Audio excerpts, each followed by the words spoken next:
नमस्कार, मैं दानिश अंसार और आप देख रहे हैं पीआरबी। कल की रात राजनेताओं के लिए क्यामत की रात थी और क्यामत की रात का कटना भारी तो होता है, लेकिन वो रात कट गई और आज 23 नवंबर की तारीख है। ये तारीख महज चुनाव परिणाम आने की तारीख नहीं है। ये तारीख भारतीय राजनीतिक के तुर्रम खानों के लिए उनकी भविष्य तय करेगा। वो परिणाम आएंगे जिससे उनका भविष्य, जिनका उनका विरासत जो है वो विरासत बचेगा या लुटेगा, या राजनीतिक भविष्य बचेगी या बर्बाद हो जाएगी, वो सब आज तय होगा। आज की तारीख में तय हो रहा है। शुरुआती रुझान आ चुके हैं। महाराष्ट्र को लेकर के क्या रुझान आया वो भी आपको बताने का प्रयास करेंगे। सब कुछ बारी बारी बताएंगे, पूरे डाटा के साथ बताएंगे और टीवी मीडिया पे जो चल रहा है वो भी आपको बताएंगे। उसके बाद अभी बता देते हैं कि इनकी राजनीतिक भविष्य खतरे में। योगी आदित्यनाथ की बात कर लेते हैं। उपचुनाव भी चल रहे हैं। बिहार में देख लीजिए, प्रशांत किशोर की भविष्य तय हो जाएंगे। प्रशांत किशोर क्या करने वाले हैं। महाराष्ट्र में आकर के देख लीजिए, महाराष्ट्र में कौन कौन है देख लीजिए। एनसीपी, दो एनसीपी है, शिवसेना दो शिवसेना है। एक लड़ रही है अपनी विरासत को बचाने के लिए, जो शिवसेना लुट गई है, जो उनके कार्यकर्ता ने दूसरी शिवसेना बना दी।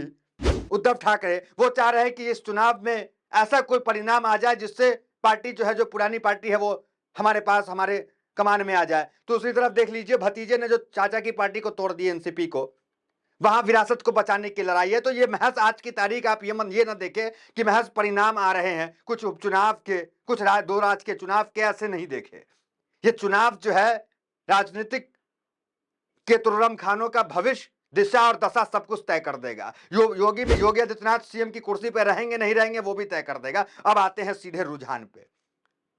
झारखंड की बात कर लेते हैं सबसे पहले, उसके बाद महाराष्ट्र पे आते हैं। झारखंड में कांग्रेस जो है वो जेएमएम के साथ जो गठबंधन में है वो पूर्ण बहुमत में, शुरुआती रुझानों में पूर्ण बहुमत में वहां पे दिख रही है।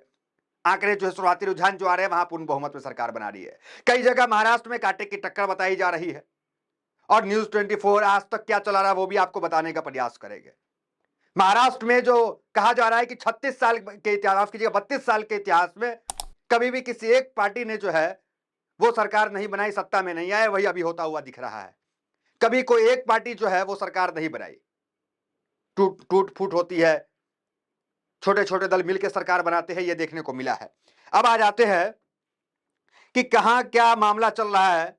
और उसके बाद जो लोग चिंता कर रहे थे कि कहीं वो ना हो जाए जो हरियाणा चुनाव में हुआ था।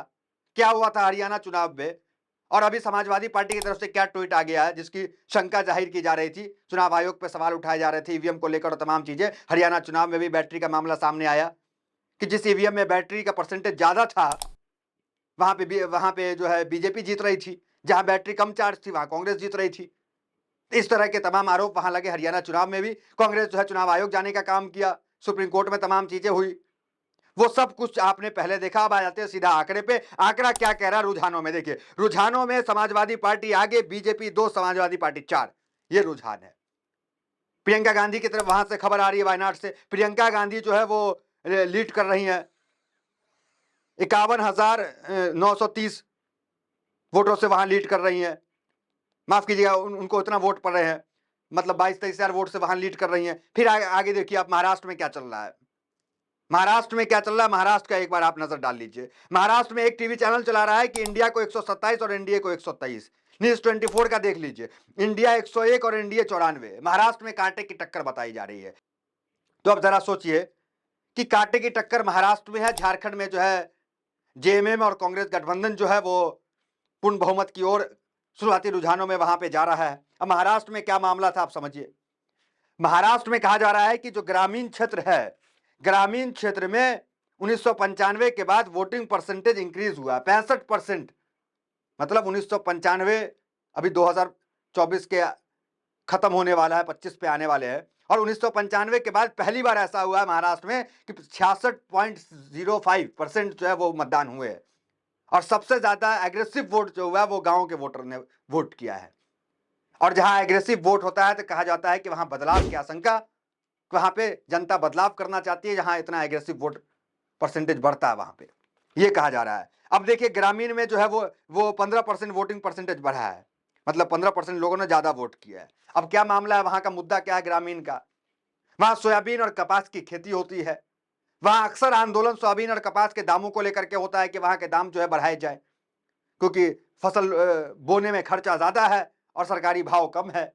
उसको लेकर महाराष्ट्र में अक्सर आंदोलन, धरना प्रदर्शन देखने को मिला था और इसका आक्रोश भी कहा जा रहा है कि यही कारण है कि वोटिंग परसेंटेज जो है वहां पे बढ़ा है और कई जगह शुरुआती रुझान में कांटे की टक्कर है। अब फिर से सवाल शुरू हो गए, वही सवाल जो हरियाणा में उठ रहे थे। हरियाणा में जिस तरीके से चुनाव आयोग पे सवाल किए गए, अब समाजवादी पार्टी ने भी ट्वीट कर दिया।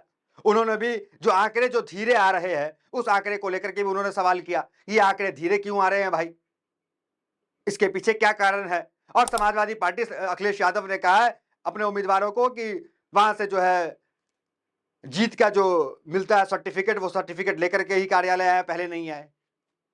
अब देखिए समाजवादी पार्टी आईटी सेल ने क्या ट्वीट किया। चुनाव आयोग बताए कि काफी देर से चुनाव मतगणना का डाटा वेबसाइट पर अपलोड क्यों नहीं किया जा रहा है। क्या भाजपा सत्ता के इशारे पे आपके द्वारा भाजपा से मिली भगत करके किसी धांधली की साजिश है? क्या जनता अपने अधिकार और जनता की सुरक्षा के लिए सड़कों पर उतरेगी? तभी आपको समझ में आएगा।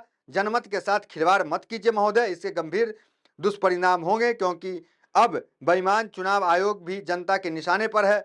तो कुल मिलाकर समाजवादी पार्टी आईटी सेल ने यह ट्वीट किया है और जो है समाजवादी पार्टी के कार्यकर्ता भी सवाल उठा रहे हैं कि कई जगह पे जो है नतीजे धीरे धीरे आ रहे हैं, ये क्यों आ रहे हैं। और अब लोग जो है जो शुरुआती रुझान में कांटे की टक्कर जहां बता रहे हैं, वहां लोग कह रहे हैं कि ये कांटे की टक्कर कहां से आ गई महाराष्ट्र में। महाराष्ट्र में जो है जो महाविकास आघाड़ी है वो मजबूत तरीके से चुनाव लड़ी, मुद्दे उनके सबसे ठोस थे, तो फिर यहाँ पे कई जगह आगे दिखाया जा रहा है, कई जगह कांटे की टक्कर दिखाई जा रही है।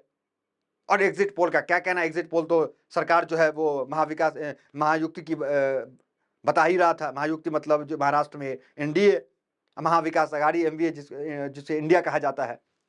तो ये कांटे की टक्कर अभी बताई जा रही है, आगे देखते हैं क्या कुछ होता है। जो भी तस्वीरें साफ होती है, और तस्वीरें साफ होने में अभी वक्त लगेगा, लंबा समय अभी वोटिंग होना है, माफ कीजिए काउंटिंग होना है, और जैसे जैसे तस्वीरें साफ होगी सबसे पहले आपको अपडेट देने का काम करेंगे। तो फिलहाल इस वीडियो में इतना ही, मिलता है अगली वीडियो तो मेरे साथ।